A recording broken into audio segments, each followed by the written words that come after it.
बच्चों, आज आप हिंदी का चैप्टर 1 पढ़ेंगे, मिसाइल मैन। इस चैप्टर में अब्दुल कलाम जी के बारे में जानकारी दी गई है। चलिए शुरू करते हैं। महान कर्मयोगी अब्दुल कलाम का जन्म तमिलनाडु के रामेश्वरम में हुआ था। इनके पिता जैनुलाब्दीन एक नाविक और इनकी माता असीअम्मा कुशल गृहिणी थीं।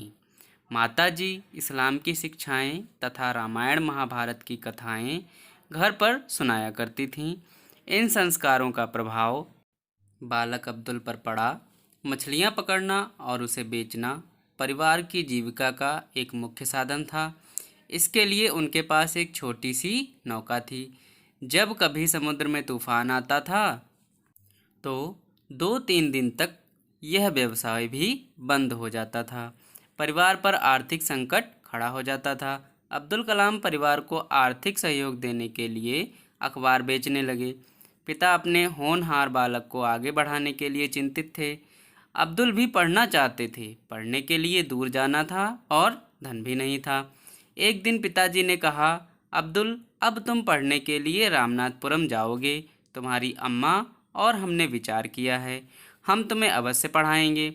बालक अब्दुल की प्रसन्नता का पारावार नहीं था, लेकिन परिवार से दूर जाने का अज्ञात भय भी था। पढ़ने के लिए तो कुछ कष्ट सहना ही पड़ेगा। बड़े भाई के साथ अब्दुल को रामनाथपुरम पहुंचा दिया गया। विद्यालय में प्रवेश भी करा दिया गया। यह स्थान समुद्र तट पर स्थित था। यहाँ गर्मी अधिक थी। कक्षाएं पेड़ों के नीचे चलती थीं। बार बार कक्षाएं बदलती थीं। एक बार भूल से अब्दुल दूसरी कक्षा में पहुंच गए तो गणित के अध्यापक शिवा सुब्रमण्यम ने डांट कर कहा, जब तुम अपनी कक्षा को भी नहीं पहचान सकते तो इस विद्यालय में क्यों चले आए? अपने घर जाओ, वहीं गांव के किसी स्कूल में पढ़ो। अब्दुल कलाम को दुख तो हुआ, लेकिन इसे वे चुनौती के रूप में स्वीकार करके जी जान से पढ़ाई में जुट गए। अब्दुल ने अब बहुत ही परिश्रम एवं लगन से पढ़ना शुरू कर दिया। जब वार्षिक परीक्षा का परिणाम घोषित हुआ तो इनको गणित विषय में सर्वोच्च अंक प्राप्त हुआ। परीक्षा फल वितरण समारोह में उन्हीं गणित के अध्यापक श्री शिवा सुब्रमण्यम ने उन्हें आगे बुलाया और सम्मानित किया। उन्होंने बड़े आत्मविश्वास से कहा कि एक दिन यह बालक अवश्य ही अपने परिवार और देश का नाम रोशन करेगा, जिससे विद्यालय का गौरव बढ़ेगा। विद्यालय के सभी शिक्षकों ने बालक अब्दुल कलाम की भूरी भूरी प्रशंसा की और आशीर्वाद दिया। अब्दुल को आगे बढ़ने की प्रेरणा मिली। गुरुजन भी उनका सहयोग और सम्मान करने लगे। एक दिन विज्ञान की कक्षा में शिक्षक ने विमान उड़ने, गति पकड़ने, मुड़ने और उतरने की स्थितियों का वर्णन किया। प्रश्न पूछने पर शिक्षक को ज्ञात हुआ कि इसे छात्र अच्छी प्रकार समझ नहीं सके।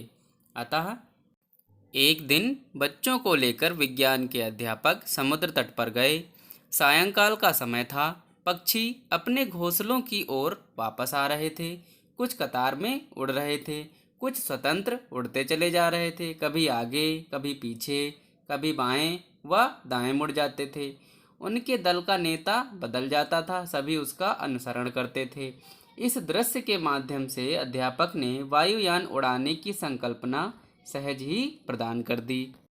बच्चे बहुत खुश थे। कलाम को यह दृश्य बहुत अच्छा लगा। वे चिड़ियों के उड़ने, मुड़ने और कलाबाजियां दिखाने के अनुभव को भूल नहीं पाए।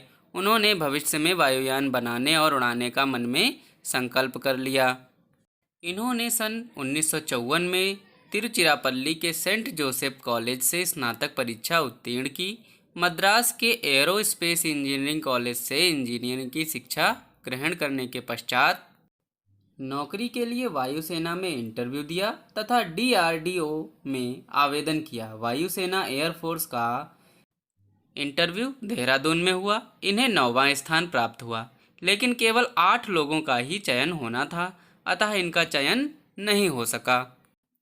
सफलता को इतने पास से दूर होते देखकर इन्हें कष्ट हुआ। ये ऋषिकेश चले गए। इनके दुखी चेहरे को देखकर एक संत ने कहा, बेटा, निराश मत हो, शायद ईश्वर तुम्हें कहीं और नियोजित करना चाहता है। परिश्रम करो और आगे बढ़ो।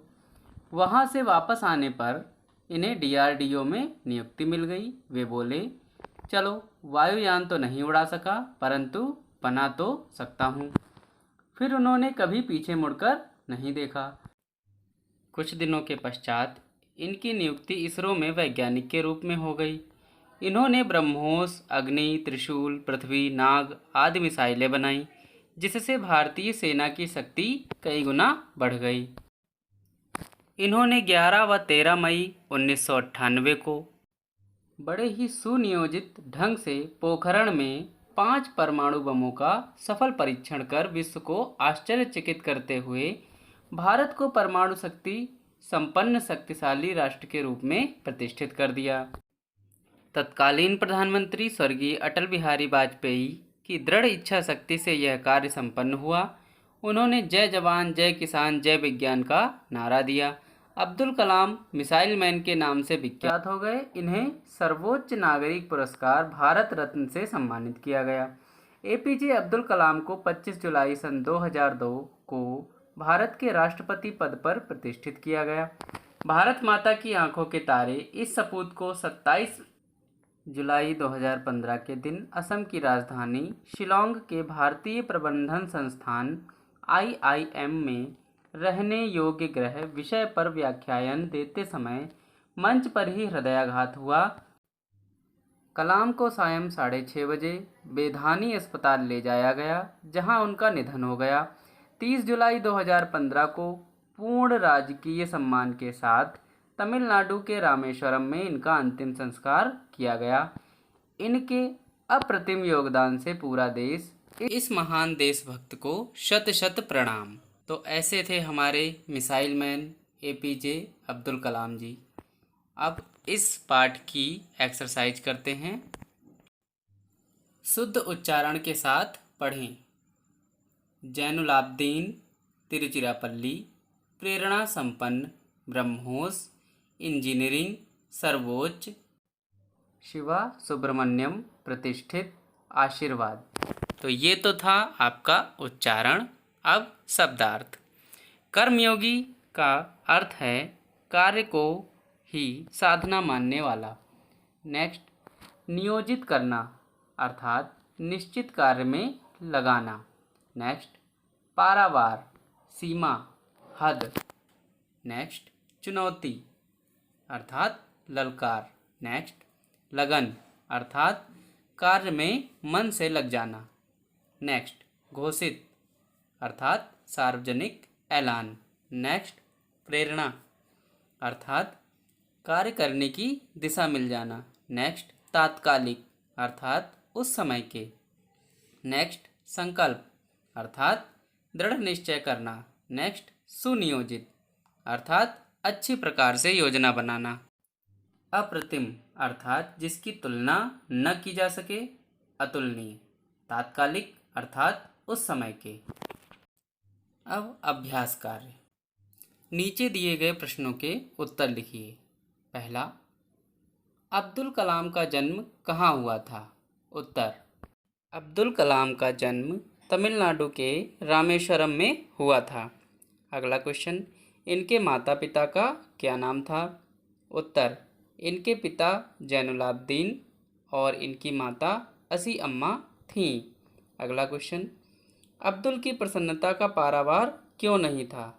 उत्तर, क्योंकि अब्दुल के माता पिता आगे पढ़ने के लिए रामनाथपुरम भेजने को सहमत थे, इसलिए अब्दुल की प्रसन्नता का पारावार नहीं था। अगला क्वेश्चन, अब्दुल को वायुयान उड़ाने की संकल्पना कैसे प्राप्त हुई? उत्तर, अब्दुल को चिड़ियों के उड़ने मुड़ने और कलाबाजियां दिखाने के अनुभव से वायुयान उड़ाने की संकल्पना प्राप्त हुई। अगला क्वेश्चन, भारतीय सेना की शक्ति कई गुना कैसे बढ़ गई?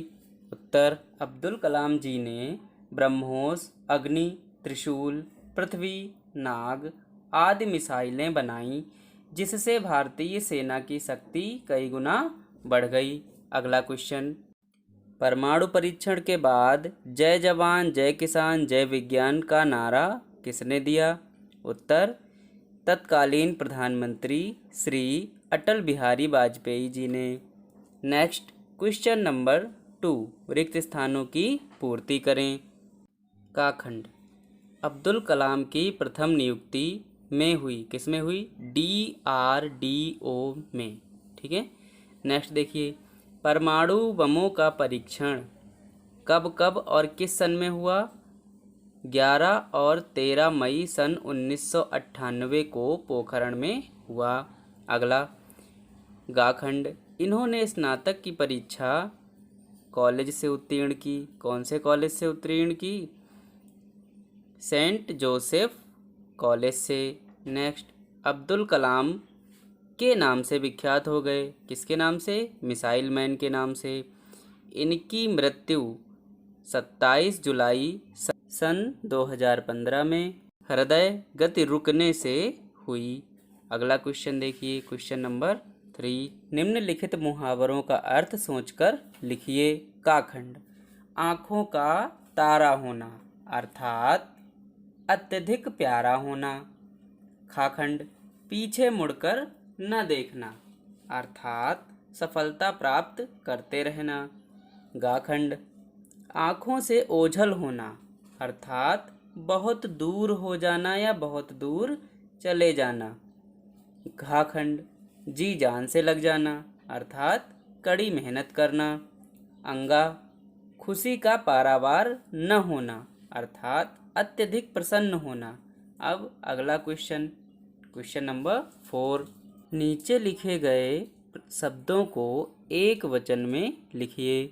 पहला, कथाएं कथा, शिक्षाएं शिक्षा, कलाबाजियाँ कलाबाजी, कक्षाएं कक्षा, मिसाइलें मिसाइल, संस्कारों संस्कार, पेड़ों पेड़। अगला क्वेश्चन, नीचे लिखे शब्दों के समानार्थक शब्द लिखिए। जैसे प्रतिष्ठित का स्थापित, ऐसे ही आश्चर्य अर्थात अचंभा, दृढ़ अर्थात कठिन, समुद्र अर्थात सरोवर, पक्षी अर्थात खग, शिक्षक अर्थात आचार्य, व्यवसाय अर्थात कारोबार, शक्ति अर्थात सामर्थ्य क्षमता, विख्यात अर्थात प्रसिद्ध। अगला क्वेश्चन, निम्नलिखित शब्दों का अर्थ समझकर अपने वाक्यों में प्रयोग करिए। चयन होना अर्थात नियुक्त होना। वाक्य प्रयोग, अब्दुल कलाम का चयन DRDO में हो गया। दूसरा, भूरी भूरी अर्थात बहुत अधिक। वाक्य प्रयोग, राम ने श्याम की भूरी भूरी प्रशंसा की। अगला, आत्मविश्वास अर्थ स्वयं में विश्वास रखना। वाक्य प्रयोग, हमें अपना आत्मविश्वास नहीं खोना चाहिए। अगला, अज्ञात भय अर्थ अनदेखा डर। वाक्य प्रयोग, अब्दुल कलाम को परिवार से दूर जाने का अज्ञात भय भी था। अगला क्वेश्चन नंबर 7, कुछ सोचिए और बताइए। नीचे के चित्रों को पहचानिए और बताइए कि ये हमारे किस काम आते हैं। First, rocket. रॉकेट किस लिए काम आता है? सैटेलाइट्स को अंतरिक्ष में स्थापित करने में। अगला है समुद्री जहाज। ठीक है, तो समुद्री जहाज किस लिए काम आता है? समुद्री यात्रा में और मालवाहक के रूप में। नेक्स्ट है लड़ाकू विमान। यह रक्षा क्षेत्र में सेना द्वारा यूज किया जाता है। नेक्स्ट है मोबाइल फ़ोन। मोबाइल फ़ोन का क्या उपयोग होता है? दूर संचार माध्यम के रूप में। ठीक है, अब आगे इन्हें भी जाने। उपसर्ग परिभाषा, वे शब्दांश जो किसी शब्द के पहले जुड़कर उसके अर्थ को बदल देते हैं उन्हें उपसर्ग कहते हैं। जैसे धान में अगर प्र को पहले जोड़ दिया जाए तो क्या हो जाएगा? प्रधान। धान का अर्थ क्या होता है? एक अन्न, धान। ठीक है, उसके आगे प्र लगा दिया तो क्या हो गया? प्रधान। प्रधान यानी कि मुख्य। तो अब उपसर्ग प्र ने धान में जुड़कर उसका अर्थ ही बदल दिया। ठीक है, तो इस प्रकार के शब्द उपसर्ग कहलाते हैं। उदाहरण के अनुसार नए शब्द बनाकर लिखिए। पहला, सुधन योग्य अर्थात सुयोग्य, अपधन मान अपमान, साधन फल सफल, निधन रोग निरोग, समधन मान सम्मान, अधन ज्ञात अज्ञात। ठीक है, आज आपने हिंदी का पाठ 1 मिसाइल मैन पढ़ा है और अगले वीडियो में आप पाठ 2 इनसे सीखो नामक कविता पढ़ेंगे। तब तक के लिए अपना ख्याल रखिए और घर में रहिए।